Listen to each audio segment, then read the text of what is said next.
Okay, this next question comes from Brad, and Brad says, when starting your inventory stock, how do you first pay for the order? Did you use your own money, an investor, or take a loan? I'm trying to make a production order from a factory and would like any advice on capital needed. The background is, in my business, I need to place an inventory stock order. Since this is a first big order, I do not have any recurring revenue from any previous order. I have done all sample orders and everything looks good now, and it's time for a production order. Is there any advice you can give me on big order amounts if you were purchasing again for the first time? Did you bootstrap, take a loan, have an investor? Trying to find my way of making revenue and using that for reoccurring shipments. Okay, Brad, well, I used my own personal savings. There have been times that I've put orders on credit card. What I like to do, if at all possible, and you're going to see this with a new company that I am relaunching that's a product company like yours, I'm going to try and get thousands and thousands of pre-orders. And that way, I could take the money from those pre-orders to order the initial large order of inventory. So let's say that my margin is 50% and I'm charging $10 for an item, which means my cost is $5. And I go out there and I get an initial order for 1,000 items, and that's going to bring in $10,000.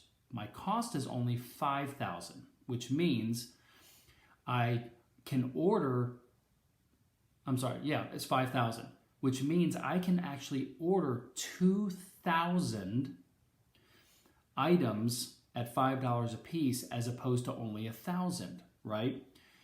So I'm going to leverage pre-orders to get my initial order plus 100% of that order in that situation, depending on what your margins are. I would urge you to check and see if you can establish a way to get some sort of pre-orders that can help with cash if cash is your issue. Otherwise, the only options available to us are use our savings, use credit cards, use a home equity line of credit, borrow anywhere that we can. The only thing to be careful of is when you borrow, remember, you got to start paying that back. And the last thing you want to do is be unsure of what your sales cycle is going to be when you're borrowing money. Once you understand your sales cycle, then borrow as much as you can, because your margins and profits off of your sales, as long as you're flipping inventory, are going to far outweigh the interest payments that you're going to make. I know a lot of small companies use factoring companies. You won't be able to do that for your first order. But as you get going, you can look into factoring companies as well. I personally would never bring in an investor for equity in my company just to buy inventory. That would be a long-term mistake. It would help in the short term, but it would be a long-term mistake. If your company does well and they are investing money in your company just for the initial production order, now they own a percentage of your company forever. So imagine if you become a $50 million company and you give them 10% of the company for a $100,000 investment in the beginning. That would be a bad investment from your side.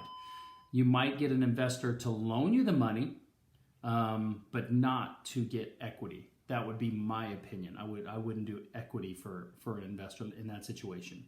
But this is small business ownership, man. This is where we get second and third jobs. This is where we do everything that we've got to in order to put the capital together for our business. This is where the most won't, I will mindset comes into play. All right. When I first started my last company, I would order a few computers at a time, and I was using my own personal savings, which I didn't have a lot of it at the time. So I know the feeling very, very well, man. All right. Good question.